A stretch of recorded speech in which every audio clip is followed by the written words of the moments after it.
Hi, I'm Nada. And I'm Reese. And today we're asking, is Jesus still relevant? This is Kleer series.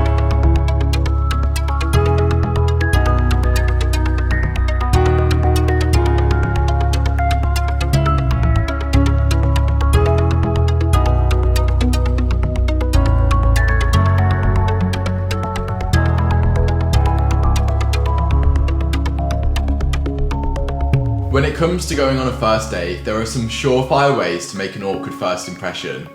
A bad start would be forgetting a name, and a terrible one would be calling someone the wrong name altogether.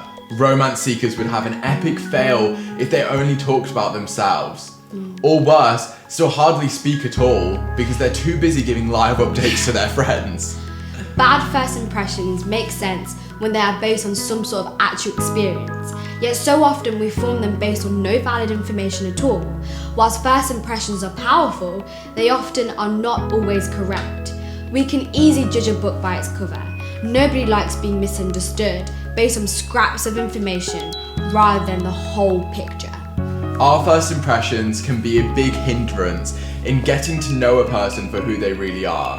Second chances often reveal a totally different story. They can be the difference between a failed first encounter with a love interest and living happily ever after. Or they can simply be a reminder that there is so much more beyond the surface.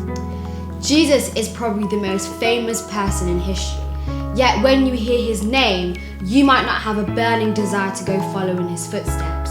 You may even think talking about Jesus is irrelevant. That might just be because you've had a bad first impression of him.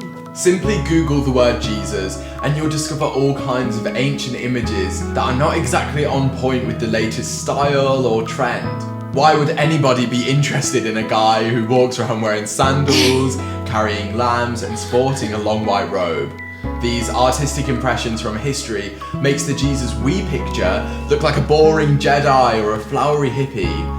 Memes of a bloke with long flowing golden hair leave us less than impressed. The truth is that Jesus is probably not who you think he is. The images may look irrelevant, incorrect, or out of context, but his life never was.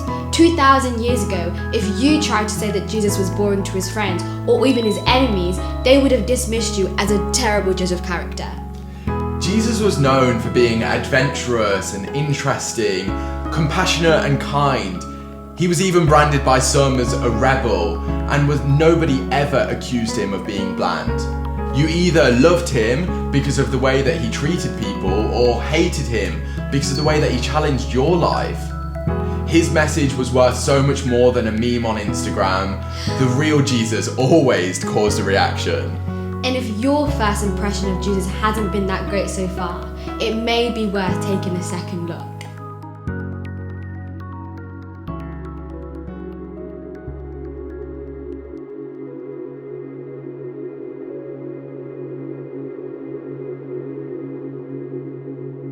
Think about this. Something is relevant only if you want it. Cars, sports, and video games are relevant to those who want them, but boring to those who don't. So let me ask you this question. What do you want most? Now, you might have to dig a little deeper than what first pops into your mind because those wants might not be sufficient. You might think you want money or fame, travel or enrichment, great food or relationships, but there are more wants under all of these that will help us see what we really find relevant. We all want to feel accepted, to find purpose. We all want to find joy and fulfillment. And the real person, Jesus, said he offers all of this. So no matter what you think of Jesus, he is at the very least relevant because he has what you want. So the question is, will you look into who Jesus is and see if he is truly relevant to you or not?